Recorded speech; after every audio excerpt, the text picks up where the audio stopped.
ഇത് നമ്മളൊരു മാങ്ങയാണ് എടുത്തിട്ടുള്ളത്. ഈ മാങ്ങ നമ്മൾ പകുതി നമ്മൾ ചമ്മന്തി ഉണ്ടാക്കാനെടുക്കും, പകുതി നമ്മൾ ഒരു കറി വയ്ക്കാനും എടുക്കും. അപ്പോൾ ഇത് അത്ര വലിയ മാങ്ങയൊന്നുമല്ല, ഇത് മൂവാണ്ടൻ മാങ്ങയല്ല, വേറെ സൈസ് മാങ്ങയാണ്. മാങ്ങയുടെ പേരൊന്നും എനിക്കറിയില്ല. അത് 2-3 കൊല്ലം ഇത് കഴിച്ചു തുടങ്ങിയിട്ട്. പഴുത്ത നല്ല ടേസ്റ്റാണ്. അപ്പോൾ നമുക്ക് പോവാം വീഡിയോയിലേക്ക്. നമ്മുടെ പരിപ്പ് എന്തായാലും നോക്കാം. നമ്മൾ പരിപ്പ് കറിയാണ് വയ്ക്കുന്നത്.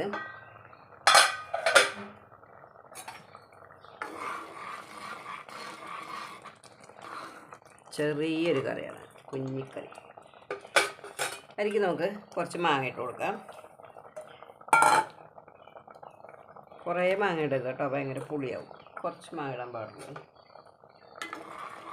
മാങ്ങ ഒന്ന് വെന്തിട്ട് നമുക്ക് താളിച്ചെടുക്കാം. നമ്മളിതിൽ നാളികേരം അരയ്ക്കുന്നില്ല. നമ്മളൊരു 50 ഗ്രാം പരിപ്പ് എടുത്തിട്ടുണ്ട്, ഒരു ചെറിയ സവോള എടുത്തിട്ടുണ്ട്, ഒരു 3 പച്ചമുളക് ഇട്ടിട്ടുണ്ട്, ഇത്തിരി മഞ്ഞൾപ്പൊടി ഉപ്പിട്ടിട്ടാണ് വേവിച്ചേക്കുന്നത്. ഇപ്പം നമ്മൾ മാങ്ങ ചേർത്ത് കൊടുത്തു. നമ്മൾ കുറച്ച് ഉണക്കമുളക് എടുത്തിട്ടുണ്ട്, ഇതൊരു 10 എണ്ണം ഉണ്ട്. അത്ര വലിയ മുളകൊന്നുമല്ല. നമുക്കൊന്ന് വറുത്തെടുക്കാം.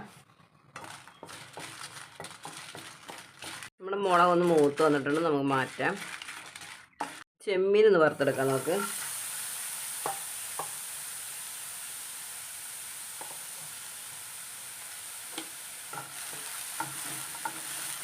ചെമ്മീൻ്റെ വെള്ളമൊക്കെ ഒന്ന് പോയിട്ടുണ്ട്. നമുക്ക് ഇത്തിരി വെളിച്ചെണ്ണ ഒഴിച്ചു കൊടുക്കാം.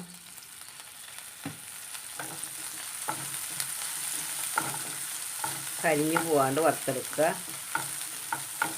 ചെമ്മീനൊന്ന് മൂത്ത് വന്നിട്ടുണ്ട്, നമുക്ക് മാറ്റാം. ലേശം വെളിച്ചെണ്ണ ഒഴിച്ചു കൊടുക്കാം.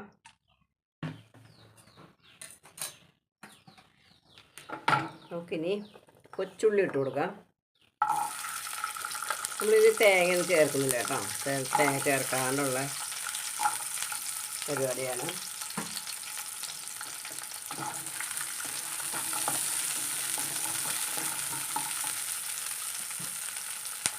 ഇഞ്ചി ചേർത്ത് കൊടുക്കാം. കുറച്ച് കറിവേപ്പില ചേർത്ത് കൊടുക്കാം. ചെറുതായിട്ടൊന്ന് വഴറ്റിയെടുക്കാം നമുക്ക്.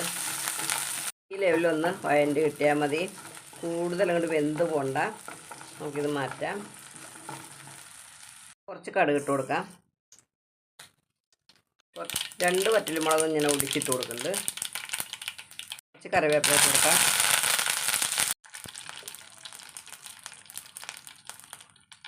കുറച്ച് ചതച്ച മുളക് ഇട്ട് കൊടുക്കാം.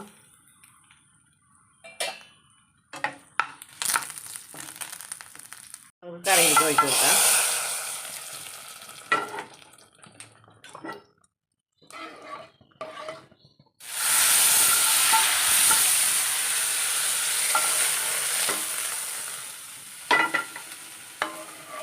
നമ്മുടെ പരിപ്പ് കറി റെഡി ആയിട്ടുണ്ട്. നല്ല അടിപൊളി സൂപ്പർ മണം വരുന്നുണ്ട് കേട്ടോ. മാങ്ങ ഇട്ട പരിപ്പ് കറി. തേങ്ങ അരയ്ക്കണമെങ്കിൽ നമുക്ക് തേങ്ങ അരച്ച് ചേർക്കാം. നമ്മൾ നേരത്തെ വറുത്ത് വെച്ച ചെമ്മീനും മുളകും കൂടി നമുക്ക് ജാറിലേക്ക് ഇട്ട് കൊടുക്കാം.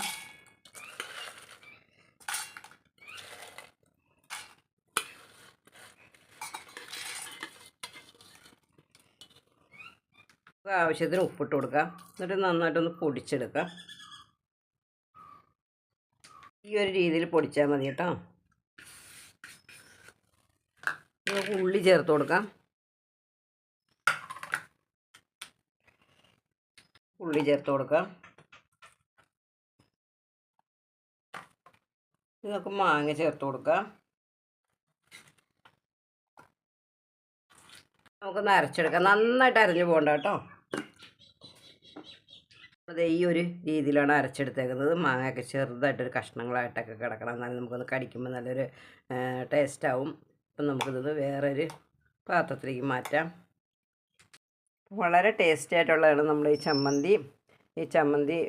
ഇങ്ങനെ നിങ്ങൾക്ക് തേങ്ങ അരയ്ക്കണമെങ്കിൽ ഇതിൽ തേങ്ങ അരയ്ക്കുന്നുണ്ട്, കുഴപ്പമില്ല. പക്ഷേ ഈ തേങ്ങ അരയ്ക്കാണ്ട് ഇങ്ങനെ ഉണ്ടാക്കുന്നതാണ് നല്ല ടേസ്റ്റ്. അപ്പോൾ ഇങ്ങനെയൊക്കെ എല്ലാവരും ഒന്ന് ഉണ്ടാക്കി നോക്കൂ. നമുക്കിതിൻ്റെ കൂടെ പരിപ്പ് കറിയാണ് ഞാൻ വെച്ചേക്കുന്നത്.